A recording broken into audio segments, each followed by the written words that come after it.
NBC News has confirmed President Biden will now allow Ukraine to strike inside Russia with long-range missiles. This marks a significant policy shift, and it comes after Biden officials condemned the North Korean deployment of troops to Russia as a possible expansion of the war. At least 10 people have been killed in Ukraine in what is being described as the biggest Russian attack in several months. More than 200 drones and missiles were used to target Ukraine's energy infrastructure overnight, according to President Volodymyr Zelensky. Ukraine is now braced for more attacks on the power grid with winter approaching. Now to the new developments in the war in Ukraine. Overnight, Russia launching a massive drone attack targeting power plants across Ukraine. Ukraine says at least 5 people were killed. Many are without power as freezing temperatures grip the country. Hours after the attack, President Biden, for the first time, authorized Ukraine to strike deep inside Russia with long-range missiles supplied by the U.S. Now to the new developments. In the updated version of the document, aggression against Russia by any non-nuclear state, but with the support of a nuclear state, is proposed to be considered as their joint attack on Russia. Russia will also consider the possibility of using nuclear weapons when receiving reliable information about a massive launch of means of aerospace attack and their crossing of our state border.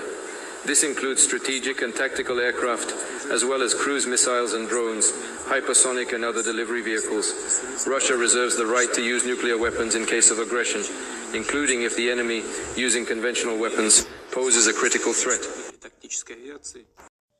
Newsreel, real news real quick. In an effort to escalate the war between Ukraine and Russia before he leaves office, President Joe Biden authorized Ukraine to use long-range U.S. missiles deep inside Russia. The use of these missiles will require direct involvement of U.S. military and NATO officials in the war. The Kremlin held an emergency meeting Sunday night. Russian President Vladimir Putin has said he'll use nuclear weapons against Ukraine if Kyiv attacks Moscow. A lot of you are not going to like what I'm about to say, but somebody has to say it. The last 4 years under the Biden administration has been the most destructive years in American history. Biden said on national television a few days ago with President Trump and told him that this was going to be a peaceful transition. But yet, a few days after that interview, you gave Ukraine authorization to use U.S. military missiles in order to strike inside of Russia. I told y'all on my video a few days ago that side, the left, has been very quiet, and this is possibly why. So many prophets was coming out, y'all, before the election saying that they seen Kamala winning, that they did not see Trump in office, and this is possibly why. Although he was elected president, if the move that Biden just made put us in a situation where we will be seeing WW3, this is why those prophets seen what it is they were seeing, okay? So some of us might be owing them an apology. All I'm going to say after this is, Joe, you did it. You finally did it, Joe. The United States never fights anybody who can fight back. We're cowards. So, yeah, America's moral authority hasn't existed for decades with the policy of the United States over the last few decades, and that would be to completely destroy the Middle East. Donald Trump is owned by the very same interests that own the U.S. Congress, and the policies are to continue to destroy the Middle East. And aside from that, the United States never fights anybody who can fight back. We're cowards. We don't pick on people who can fight back. There is a very big misunderstanding amongst the people of the world who don't have psychopathic, sociopathic qualities. See, for those of us who have any level of humanity, we don't want war. But there's a big problem. Those who are in charge actually have a major incentive to have war. Now, the bankers who run the world, literally by having an infinite supply of money, while us dupes allow ourselves to pay interest, we are continuing to flirt with a third world war. It seemed that people in World War II realized, especially with Hiroshima and Nagasaki, that we could not do this a third time. But apparently we've been cast under another spell and seem to forget that we do have the capacity to destroy this planet. Now, those of us who have any kind of sanity and humanity realize the dangers of this, but those who are running the world through the control of finance have a major incentive to incite war, because more important than the money that they control is the most important parameter of a tyrannical system, a tiny minority ruling over the masses. And that principle is you will never be able to rule people if you cannot divide them. So you must divide them. What divides people more than anything else? War, mass murder, horrendous crimes, torture. Things like that are good in the view of a banker. So this is not democracy. This is a game. And it's a game of narrative. Why did the U.S. invade Iraq in 2003?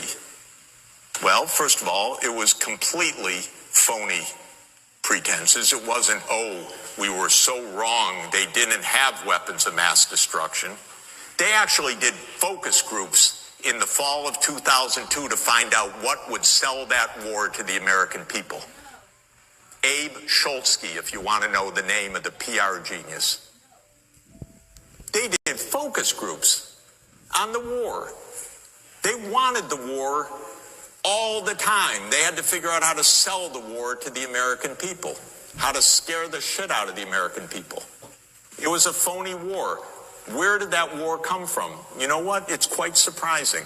That war came from Netanyahu, actually. You know that? It's weird. And the way it is that Netanyahu had from 1995 onward the theory that the only way we're going to get rid of Hamas and Hezbollah is by toppling the governments that support them. That's Iraq, Syria, and Iran. And the guy's nothing if not obsessive. And he's still trying to get us to fight Iran this day, this week. He's a deep, dark son of a bitch, sorry to tell you. Shit is about to hit the fan. I think we're going to have a major announcement within the next 2 weeks. I don't think Donald Trump will ever be sworn into office. I think we're going to find out about what will be considered and called the crime of the century. I think we're going to hear about this soon. I know we only really have about 2 weeks until elections start having to be certified. I think we're going to see some crazy shit happen. I think everyone needs to get prepared. There's no way they're just going to let this go if everything I'm seeing is accurate. So get prepared. Shit's going to hit the fan.